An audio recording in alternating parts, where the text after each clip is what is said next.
Welcome back to my channel. My name is Ray, and we are here for the next part in our watch of the behind the scenes footage from 23.5. So we're gonna watch two parts today.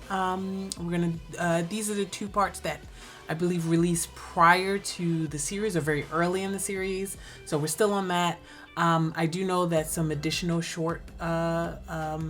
videos have been released. I think it's basically one per episode. So I think there's 12. So I'll be reacting to those as well. I'll probably group them 6 and 6 or something. So we're going to get probably 3 more videos. This video plus 2 more of 23.5. And then we're going to wrap up the show. So it's been a long journey, you guys. I know it has. It's been a long journey. But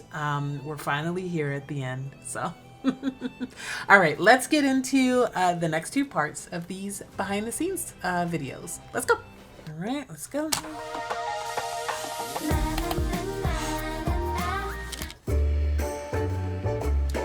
It's been a little while. I had to take a break from filming,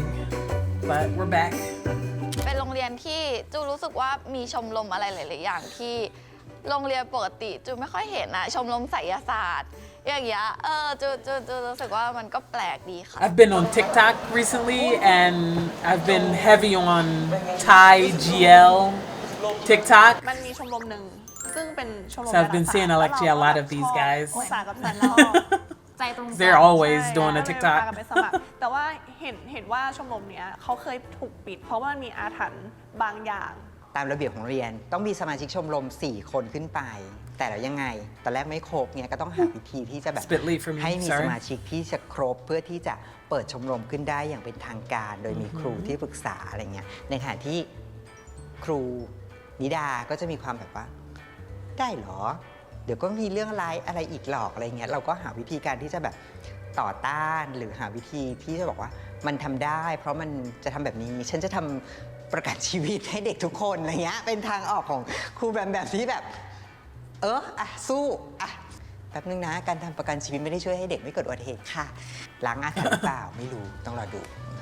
I'm not buying insurance for the students ma'am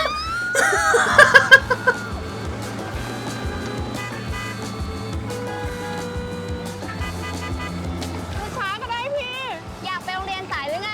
ก็ไม่อยากแต่ว่าคือเป็นครั้งแรกในชีวิตที่เลิฟขับมอเตอร์ไซค์คือเลิฟเป็นคนที่นั่งมอเตอร์ไซค์เป็นแล้วนั่งมอเตอร์ไซค์ตั้งแต่เด็กๆแต่ว่าไม่เคยขับเลยแล้วเลิฟก็เป็นคนที่แบบไม่ชอบการขับรถไม่ว่าจะรถยนต์หรือว่าแบบรถอะไรก็แล้วเลิฟไม่ชอบเลยแต่ว่าเหมือนเป็นเรื่องที่บีบบังคับว่าต้องขับแล้วก็พยายาม learn a new แลกเปลี่ skill ยนกับพี่ฝนว่าจักรยานใช่ไหมแต่ว่า She ไม่ said ได้ absolutely เพราะว่า not คาแรคเตอร์ซันคือต้องขับมอเตอร์ไซค์เลยว่า Yeah, she's a go-getter ประมาณ2 รอบ 3 รอบ She's always out and ก่อนที่ about จะแบบไปเข้าซีนจริง ซึ่งการเรียนกับเวลาที่แบบเปิดกล้องอ่ะมันค่อนข้างห่างกัน เวลาแบบเปิดกล้องที่ต้องใช้มอเตอร์ไซค์ครั้งแรกเลยก็ต้องแบบพยายามเหมือนฝึกอีกรอบหนึ่งอ่ะ เพราะว่ามัน แล้วก็ต้อง คนละแบบ ใช่มันคนละใช่รถคนละแบบแล้วแบบการสตาร์ทเครื่องการบิดคันเร่งคือมันแบบ ไม่สมูทเหมือนที่เรียนไง คือถ้าเกิดว่าตอนที่เรียนเหมือนกับปึ๊ดเดียวก็ไปแล้ว แต่พอคันที่เลิฟขับจริงๆมันต้องแบบเร่งก่อนแล้วค่อยไปอะไรอย่างเงี้ย เราต้อง แล้ว บอก มัน ว่า มีการ And she's ซ้อม very เกิดขึ้น passionately talking about มันยาก learning how to มาก ride this นอกจากซ้อม even though แล้ว she ต้องแบบ doesn't like it ขับแซกขับเร็วๆอย่างเงี้ยคือมันแบบยากมากวันสุดท้ายก่อนปิดกล้องคือ เป็นวันที่ เกือบร้องไห้ เหนื่ย อะ ที่สุด ใช่คือแบบเลิฟบิดจนแบบนิ้วพองอ่ะก็เลยจะพูดกับตัวเองว่าตัวเองจะไม่ขับรถชนิดไหนอีกแล้วบนโลกนี้ She said never again ไม่ออกเริ่มพอรถเคลื่อนตัวเมื่อไหร่แค่ไหนออกคาไว้เท่านั้นแล้วรถก็ต้องออกไม่ออกใช่ไหมอีกนิดนึงโอเคได้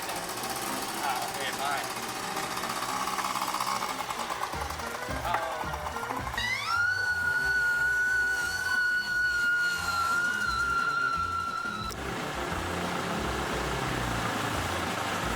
Careful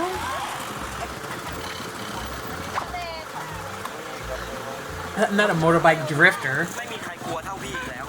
พี่จะบอกให้ หนูก็รู้เหมือนกันว่าจะโดนไหม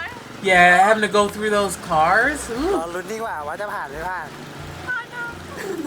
แต่เมื่อกี้โคตรซิ่งอ่ะ เรียบร้อยจบเรื่องนี้เรียบร้อย รับงานใหม่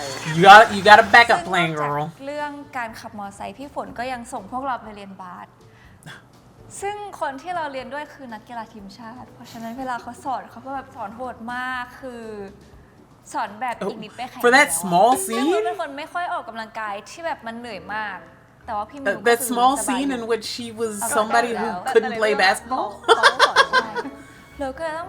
เราเน้นจำท่าสวยพอแต่ว่าแบบการใช้จริงไม่สามารถทำได้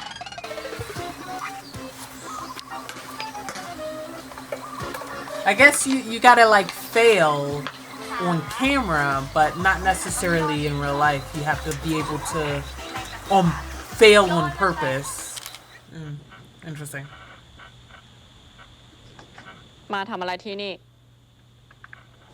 เรามีเรื่องนิดหน่อยอะ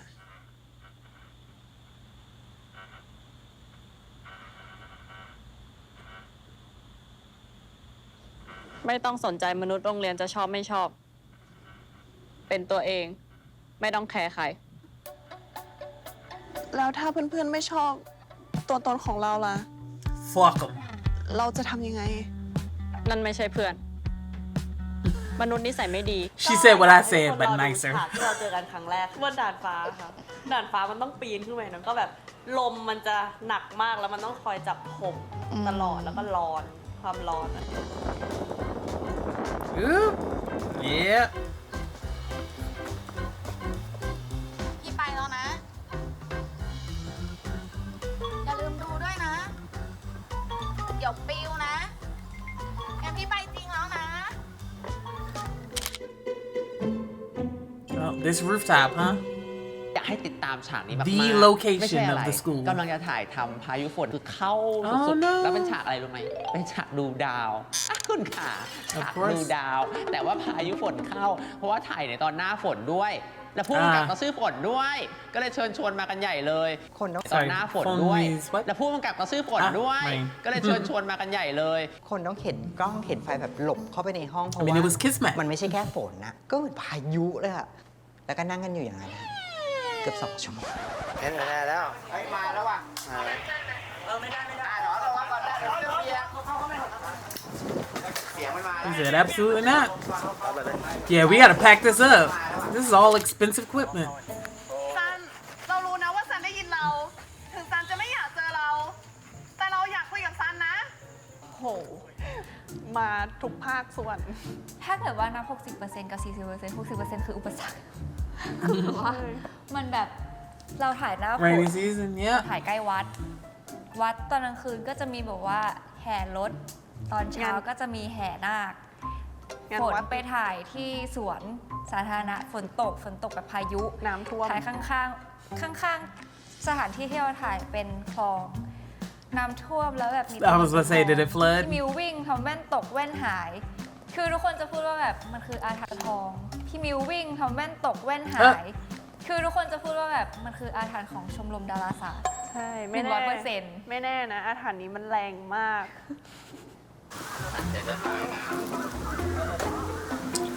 Just gotta wait it out.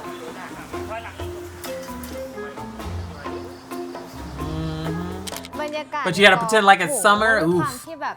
เด็กๆเยอะอ่ะ มันก็จะแบบวุ่นวายประมาณนึง ทุกคนก็จะแบบก็เล่นประมาณนึง แต่ว่าทุกคนก็ตั้งใจ ทุกคนตั้งใจทำงานมาก นอกจากตั้งใจทำงานทุกคนตั้งใจทำคอนเทนต์มาก ชวนกันถ่ายติ๊กต็อกไม่หยุดลองไปหาคลิปได้ก็คือหาทำกันมาก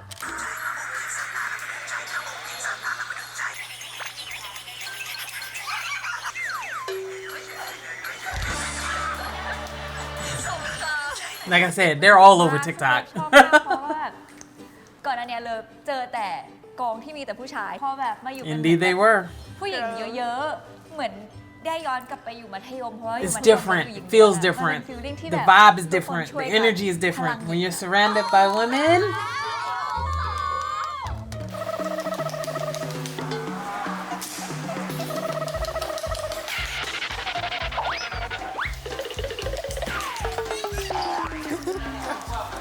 I've never noticed that bench that's like a lunch table and all of the benches are swings. What an interesting design.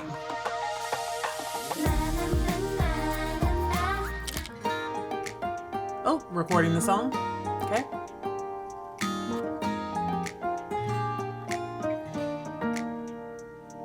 เป็นการร้องเพลง OST ครั้งแรกแล้วก็เป็น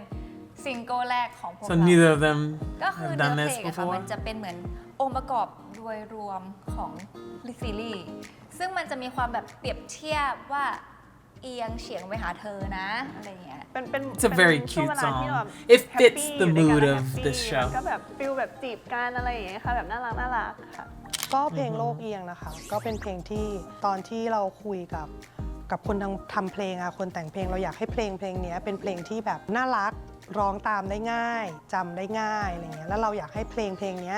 บอกเล่าทุกตัวละครของจักรวาล 23.5 องศาที่โลกเอียงเลยมันเหมือนกับทุกตัวละครอะแอบชอบกันหรือรักกันหรือส่งแอบอยากให้พลังบวกกันโดยที่แบบไม่รู้ทำไมเหมือนกันว่าแบบ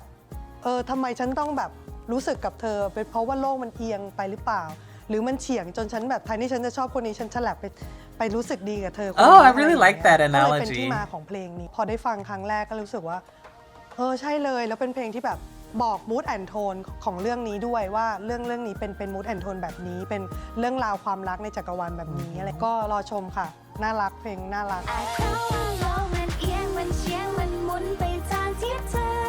ที่ฉันนั้นเอาแต่เพ้ออย่างนี้คงเป็นเพราะเธอที่เข้ามาดึงดูดเข้ามาทำให้ใจเต้นรัวแล้วฉันเป็นโลกของเธอบ้างได้ไหมให้เราได้รักกันฝากเพลงโลกเอียงของพวกเราด้วยนะคะก็เป็นซิงเกิลแรกของพวกเราเลยเป็นเพลงน่ารักเป็นเพลงที่แบบฟังสบาย ใช่ฟังสบายถ้าเกิดว่าใครอยากเอียงเข้าหาใครก็ส่งเพลงไปให้คนนั้น หรือว่าใครที่กำลังแอบชอบใครนะคะ ก็ลองส่งไปรับรองว่า เอียงเข้าหากันแน่นอน เราชอบซันนะ เรามาเป็นแฟนกันไหม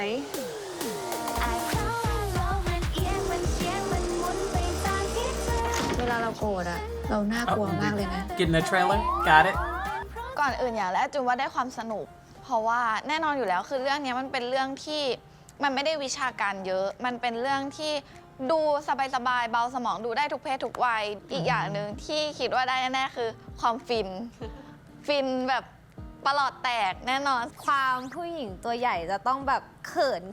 ก็แบบสาวตัวเล็กรู้สึกว่ามันก็เป็นแบบอีกเคมีหนึ่งที่รู้สึกน่ารักอะไรอย่างเงี้ยเราชอบเวลาเห็นแบบคนตัวใหญ่แบบเหลือตัวแค่เนี้ยพี่มิวก็คือเหลือตัวแค่นี้เลยเวลาอยู่กับน้องเลิฟอะไรเงี้ยก็รู้สึกน่ารักดีค่ะอยากจะบอกว่าเรื่องนี้สนุกมากคือแค่อ่านบทก็สนุกแล้วอะแล้วก็พอยิ่งมาเล่นอะมันยิ่งได้เห็นตัวละครตัวนั้นตัวนี้แล้วสีสันในเรื่องนี้มันเยอะมากมีทุกเฉดมีทั้งแบบสนุกมีทั้งแบบเศร้ามีทั้งเสียงหัวเราะมีแบบทั้งเรื่องเพื่อนเรื่องครอบครัวทุกอย่างมันแบบอยู่ในเรื่องนี้ It's very มัน wholesome. ฟูลฟิลมากๆ Wholesome series, y'all. มันทำให้ซีรู้สึกนึกย้อนกลับไปแบบสมัยเราแบบเรียนอยู่เหมือนกันอะไรเงี้ยก็อยากให้ทุกคนแบบรอดูสนุกแน่นอนรู้ บอกได้เลยว่าครบรสค่ะ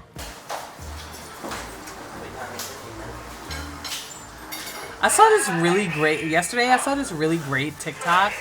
edit of Alpha's character to a song that was like calling her an alpha. It was so good. It was actually so good. She's the alpha. She's a leader. That kind of song. เป็นซันเนี่ยก็มีความชิโนโตะอยู่แล้วอะไรเงี้ยพอเวลาดูแล้วก็น่ารักดีอะไรเงี้ยก็มีความแบบเคมีเข้ากันมากๆเลยค่ะสิ่งที่น่าจะได้ก็คือมันเห็นมุมมองของความรักแล้วกันว่าแบบคนจะรักกันก็แบบมันก็เกิดยังไงก็ได้มันก็แบบมีโมเมนต์ที่ทำให้ผมเขินอยู่แบบเห็นเขาคุยกันอะไรอย่างเงี้ยบางทีก็แบบโอ้โหมันน่ารักดูแบบเข้ากันดีอะไรเงี้ยครับผมว่าความรักในวัยเรียนทุกคนมีอยู่แล้วผมว่าซีรีส์เรื่องนี้ก็จะพาทุกคนย้อนกลับไปดูซะว่าตอนที่เราเรียนอยู่ความรักเราเป็นแบบนี้หรือเปล่านะเราใช้วิธีนี้กับคนที่เราแอบชอบตอนนั้นหรือเปล่าอะไรอย่างนี้เราดูเองเราเล่นเองเราเห็นจากมอนิเตอร์เองเราเห็นจากซีนเองหรือว่าเราอ่านบทเองเรารู้สึกว่าแบบเฮ้ยมันน่ารักมันมีความสดใสมันมีความแบบว่าพลังวัยรุ่นมันเต็มเปี่ยมคือแล้วมันดูมันจะมีแต่รอยยิ้มแน่นอน นี่ว่าเป็นซีรีส์ที่ดูด้วยกันในครอบครัวได้ มันอาจจะเปิดบท The way I สนท would นา watch a ใหม่ series with ให้ these คนในครอบ teachers, ครัวได้คุย they were กัน so cute ถึง actually. สิ่ง They ที่ had กำลัง great เกิดขึ้นใน chemistry. ครอบครัวของตัวเอง แล้วก็เติบโต Give me another ไป series. Give me พร้อมๆ another กับที่ sapphic ตัวละคร series with these เติบโต two. ไปด้วยกัน I'd watch the hell out of that.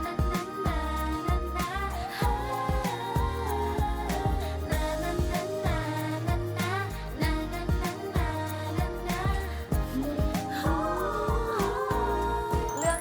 23.5 องศาที่โลกเอียงถือว่าเป็นซีรี Yeah, I was saying ส์ that รส to ชาติใหม่ one of ของ my GMMTV viewers ที่ in a ยังไม่ comment. เค I ย was มีมา like, ก่ I อน would watch any แล้วก็ combination เรา of these เชื่อว่า actors. ทุกๆ I คน really น่าจะชอบ enjoyed พวกเราทุก seeing ๆคน this นะคะ cast ไม่ว่าแบบจะ together. They อา were ยุโต fun. แค่ไหนมันยังมีความเป็นเด็กอยู่ในตัว เพราะฉะนั้นการที่แบบเราจะได้กลับไปเป็นเด็กอีกครั้งหนึ่งมันคือความสุขเล็กๆของเราเหมือนกัน เป็นซีรีส์ความรักที่พูดถึงจักรวาลใหม่ ก็เป็นจักรวาลที่น่าจะแบบทำให้เราคนดูรู้สึก Refreshing หายเหนื่อย หรือมีความสุขและกล้าที่จะรักกล้าที่จะส่งมอบพลังบวกให้กันและกันอะไรอย่างเงี้ยมีความสนุกมีเสียงหัวเราะมีมุมมองดีๆ ที่เกิดขึ้นในเรื่องอะค่ะคิดว่านี่น่าจะเป็นความกลมกล่อมทั้งหมดที่ 23.5 องศาที่โลกเย็นจะมีให้คนดูค่ะ ทำได้แล้วเราสาดีใจไหมฉันเป็นโลกของเธอบ้างได้ไหมให้เราได้รักกัน โลกเอียงเหรอ ก็องศามันได้อะ โลกมันเอียงมันเฉียงมันหมุนไปตาม เอียงบ่อยๆก็ดีเหมือนกันนะ ที่ฉัน ฝากติดตามซีรีส์เรื่อง 23.5 องศาที่โลก Oh, we're เอียง coming up at the ค่ะ end. I ทุก think. วันศุกร์นะคะ เวลา 20:30 ทางช่อง GMM25 ค่ะ มาดูกันเยอะๆนะคะ แล้วฉันเป็นโลกของเธอบ้างได้ไหมให้เราได้รักกัน All right, that was part 2 of my behind the scenes reactions for 23.5. Very cute, very nice. Like I said, these are the ones that came out early, so they're not too spoilery. I would consider them spoilers, but I understand that they are more like advertisement. So we didn't get too deep into, story territory. We just kind of gave a vibe of the cast and how they relate to each other, their chemistry, and some of the challenges they went through.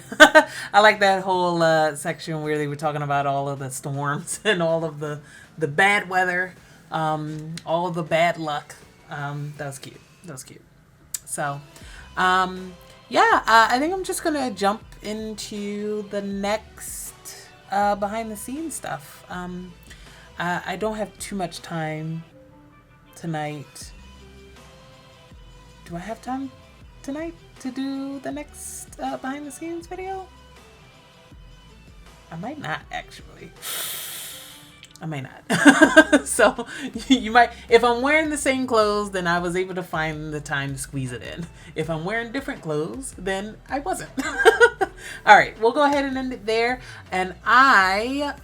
will see you in the next one. Feel free to go over to Patreon for other shows that I'm doing. This, of course, will be completely up online, but I guess if you're really gung-ho about the behind-the-scenes stuff for 23.5, go over there for early access to it, because everything that I post on YouTube, most of what I post on YouTube will go on Patreon first. Some stuff I just send straight to YouTube. But if you want to get, the last, probably, by the time you're seeing this on... by the time you're seeing this on YouTube, I probably will have finished the last 2 behind the scenes videos that I'm gonna do for 23.5, and by the time you're seeing this on YouTube, I have started My Marvelous Dream Is You, so you can see early access to those episodes. I'm not quite caught up yet as I'm filming this. I've got 2 more episodes to get caught up. I'm actually in the middle of trying to catch up from being delayed, which is one of the reasons that I put out episodes once a week on YouTube, so that you guys won't experience the kind of things that my Patreons do. And a lot of, oh no, I can't film, or oh no, I had to push it back, or it's been a week. So I'm going to try and be more consistent with them too. So you guys on YouTube though, I'm far enough ahead that you guys are getting it once a week, and I can relatively stay consistent with you guys. So that's why. Very soon, as in next week, I'm going to start uploading video reactions to my stand-in. So by the time you're seeing us on YouTube, I should be steadily releasing my stand-in, cut down highlight reactions with, you know, everything covered and stuff like that, because it needs to be to pass through. But you can find full length of that show up on my Patreon. I'm all caught up on that. I will be uploading the latest episodes for my stand-in onto Patreon pretty soon. So if you want to get really far ahead, you can go over there for that, for the full length of that. I also will be replacing my stand-in with Pit Babe. So if you're interested in Pit Babe, I will be releasing that. It'll be an interesting ride. It'll be an interesting ride. I also watched this and recorded a reaction to the season 2 pilot trailer. So I'll be releasing that pretty soon after or near the end of my stand-in. I'll be releasing that. Just because, you know, I've already filmed all of season 1 of Pit Babe, so might as well just release it now instead of waiting to the end of Pit Babe. You know, no point. And then I have a poll up that goes until the end of June for a number of shows that I have actually already filmed. All of the shows on the poll I've already filmed, and I can edit any of them, so I'm just deciding which one I want to edit first, okay? So none of the shows on the poll are stuff that I haven't watched yet, so you can always talk about it if you want to, because I've seen it all. But it's just a poll to decide what I should spend my time editing on first. But all of it will eventually go up. All of it will eventually be on my Patreon. All of it will eventually have some kind of presence on YouTube, whether that's cut down or full reactions, whatever I can do. So just bear that in mind when you're choosing on the poll. Don't worry about like never seeing these reactions. I have filmed all of them. Probably by the time you're seeing this, the poll will be over because it ends on June 30th. But as soon as I have a slot open, I will be putting up another poll probably to just kind of get a feel for what you guys are interested in. But I'm going to try and kind of keep my polls to stuff that I've already filmed, and it be less about what I want to watch and more about what I want to spend time editing and releasing at you know, certain points. So just bear that in mind. But anyway, that's enough of me talking about my channel. We'll go ahead and end it there. I'm sure some of y'all are not interested. So let's end it and let's get into the next one. All right, I'll see you guys then. Bye.